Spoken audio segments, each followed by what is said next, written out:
මොකද මේ school uniform එකක් කියලා කියන ඔව් සර් මම නාට්‍යකේ අම්මා මාත් අද ඉගෙන නාට්‍යයක් දෙක ඉස්කෝලේ යනවා මොනවා අම්මා ඉස්කෝලේ එන්න අනේ ඔව් සර් මමත් අද ඉඳන් ඉස්කෝලේ යනවා ගුඩ් මොර්නිං පුතා ගිහවයි අනේ අම්මා මේ අපේ ඉන්නේ චූටි ළමයිනේ අම්මා කෙනෙක් නේ මට එහෙම බෑ මේ පන්ති ඇතුලේ අම්මලා තියාගන්න නෑ සර් මම ප්‍රින්සිපල් සර්ගෙන් අහලා ආවේ මොනවා ප්‍රින්සිපල් සර් මේකට අවසර දුන්නද ඔව් සර් ප්‍රින්සිපල් සර් මගේ හැම විස්තරයක්ම අහලා මට මේකට අවසර දුන්නා අර නාද්‍යගේ අම්ම නේද?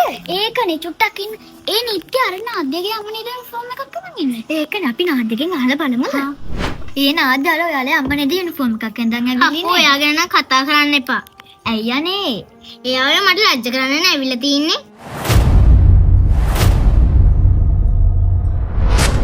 ඇන්ටි, ඇයි ඇන්ටි මෙච්චර වයස වල අපේ පන්තියට ඉගෙන ගන්න ආවේ?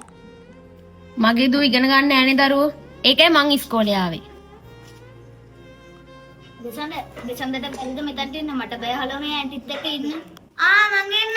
ඇන්ටි මං ඔතනට එන්නද? හරි ඇන්ටි මං ඔතනට එනවා. ඔහොම නම් ඉඳලා වැඩක් නෑ නැන්දේ. ඩම් පහ.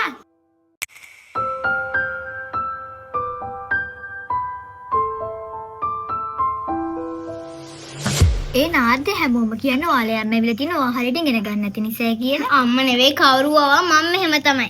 ඒක වෙනස් කරන්න කාටවත් බෑ. ළමයි මොනවද මේ කරලා තින්නේ අදත් ගණන්ටි වැරදීනේ ටක් ගාලා මෙන්න මේ පොත අරන් ගිහින් හරියට ගණන්ටි හදන් යනවා